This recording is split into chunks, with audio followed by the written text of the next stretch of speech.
Some people doubt the whole City of London angle. Look at this.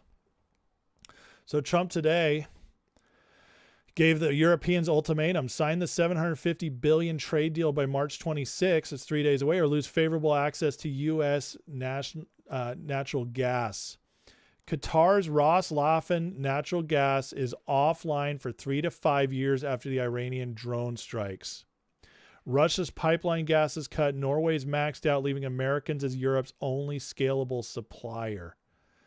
Natural gas prices up 35 to 50% since Hormuz closed. This is an impulse, the most calculated energy play in U.S. history, using the crisis to force a massive trade win.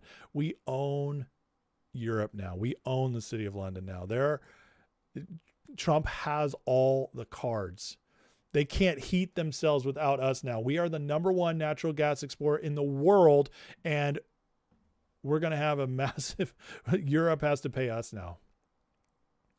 This is crazy what's happening. And nobody talks about this stuff.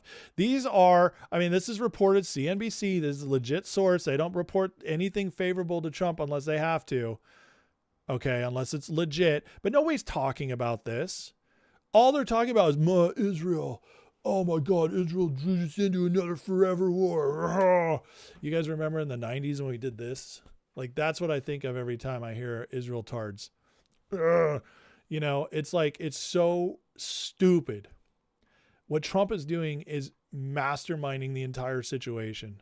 This is, we're watching City of London crap out right before our eyes, and all anybody wants to talk about is Trump lied, Israel. I don't have time for that. And you shouldn't either. We deserve better. We do. Now we have to do the work though, because they control the media, and now we know they control the influencers. Well, a lot of the influencers. But what's happening right now is Trump just won the energy war. Taking out Iran literally is forcing everybody into submission to us.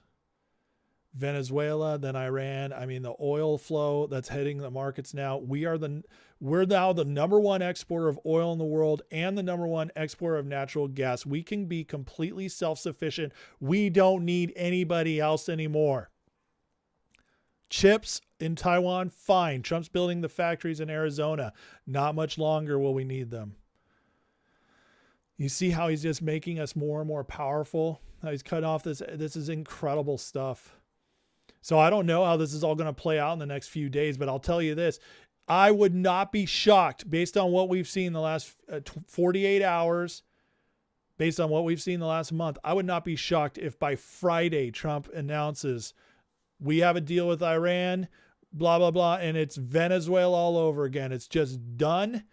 Strait of Hormuz fully open. I wouldn't be shocked at all.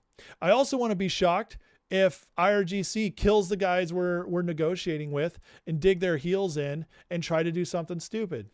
I won't be shocked at all. And we have to do either way. I'm not going to be shocked. But I'll tell you this: if they do that, they're just making it worse long term, because we will. Trump. Listen, they thought they called Trump's bluff last summer. Remember, they had 60 days to negotiate.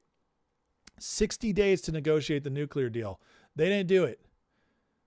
And Trump was like, well, we might talk for another week, and then boom, hit them the next day when nobody was expecting it. Venezuela. Oh, Trump's just putting all those ships around Venezuela. He's not going to do anything. Boom, when nobody's ready for it, goes and gets Maduro. You don't think he'll do the same thing here? See, the whole Taco Trump thing is a psyop just to make everybody think that Trump is weak, because they can't find anything that he's actually weak on. You know what the big thing was going on today? And even some of my friends are saying this. I'm just like, you guys, you're just buying the nonsense. It was like, it's all about the markets. That's all Trump cares about is the markets. Really? If all he cared about with the markets, he never would have introduced the volatility he has in the past anyways. Especially with tariffs. He keeps adding volatility on purpose, because what it's doing is it's giving him more control in everything in general. He likes to give shockwaves to the market so that he could see where it's going and where it's going to crash to. And then he's like, maybe not as much.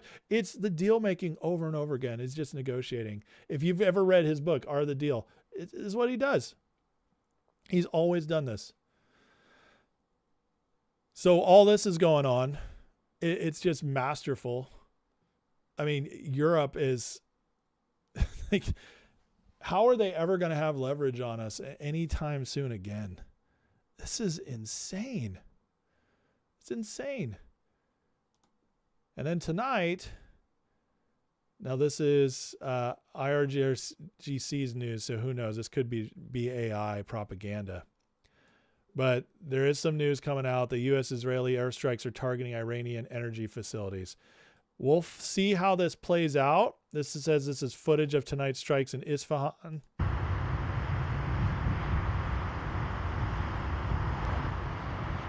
You can't see much. There's the explosion. We'll see how this plays out.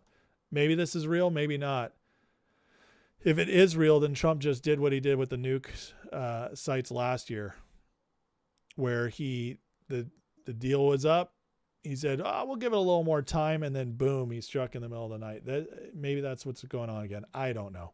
We'll watch and see how this plays out. I don't trust the source, but again, it's interesting.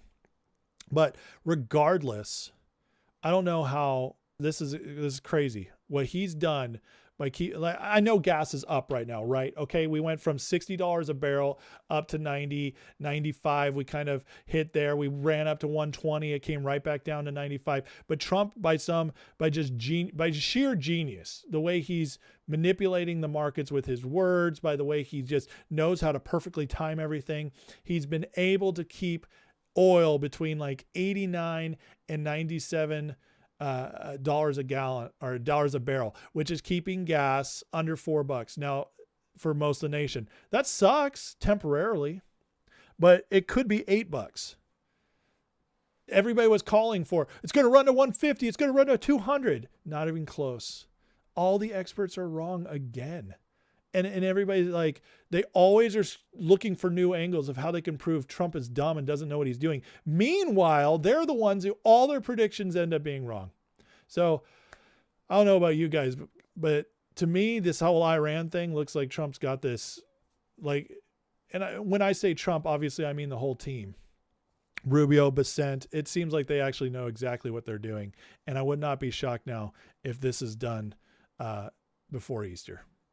And maybe even this weekend. We'll see how it plays out the next few days. But Trump is definitely, the leverage is just completely gone in the favor of the Trump administration all over again, in the U.S. favor. The Trump administration is the U.S., so the U.S., it's our favor. We have all the leverage. We hold the cards, baby. So let's see how this plays out, but it's going to be very interesting. Okay.